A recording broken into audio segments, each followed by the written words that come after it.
Fabien Roussel sort ce mercredi 16 mars son livre Les jours heureux sont devant nous, dans lequel il revient sur sa campagne présidentielle de 2022 en tant que candidat du Parti communiste français.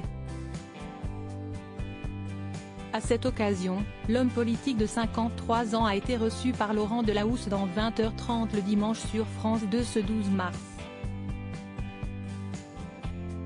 Le journaliste est revenu sur l'un des passages de son ouvrage, où son invité décrit la perquisition qu'il a subie en mars 2022.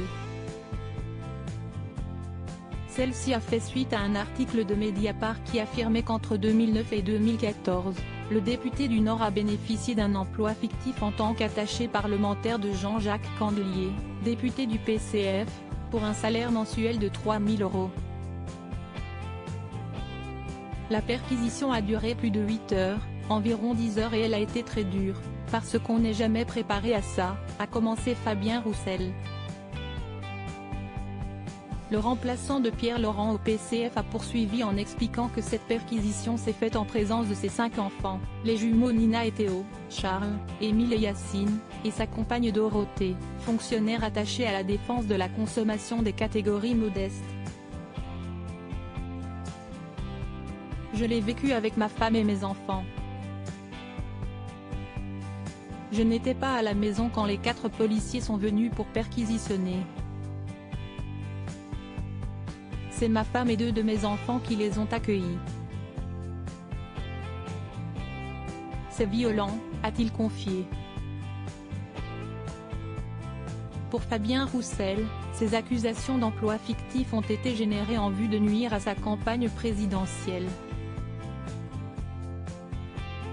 Je sais que si c'est arrivé, c'est parce que j'étais candidat à l'élection présidentielle. Le torrent de boue qui a été versé sur moi 2 mois avant le premier tour visait à me casser les pattes pendant la campagne, a-t-il affirmé.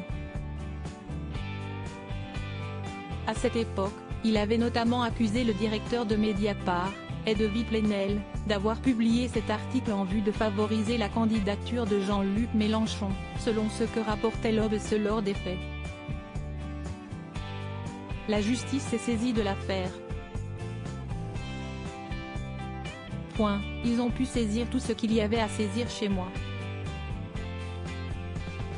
Ils n'ont pas vu de sac de billets, il n'y avait pas de documents classés secrets. J'ai répondu à toutes les questions. Ceux qui m'ont accusé je les connais, a-t-il conclu. Supérieur à Emmanuel Macron, Valérie Pécresse. Quels diplômes ont obtenu chaque candidat à l'élection présidentielle de 2022 ? Fabien Roussel tacle LFI en vue de la présidentielle de 2027. Ces soupçons d'emploi fictif qui auraient été générés afin de renforcer la France insoumise sont un exemple du manque d'unité qui a causé du tort à la gauche et à l'extrême gauche lors de la présidentielle.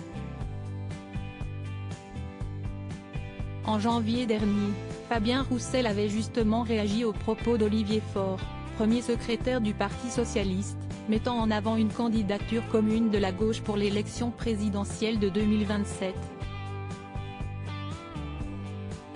Le communiste avait expliqué que la nomination d'un candidat unique sous la bannière NUP lui paraissait, à ce stade, peu probable.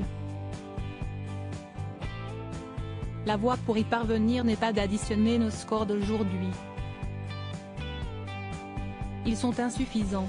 Sur les 3 dernières présidentielles, nous avons soutenu 2 fois Jean-Luc Mélenchon.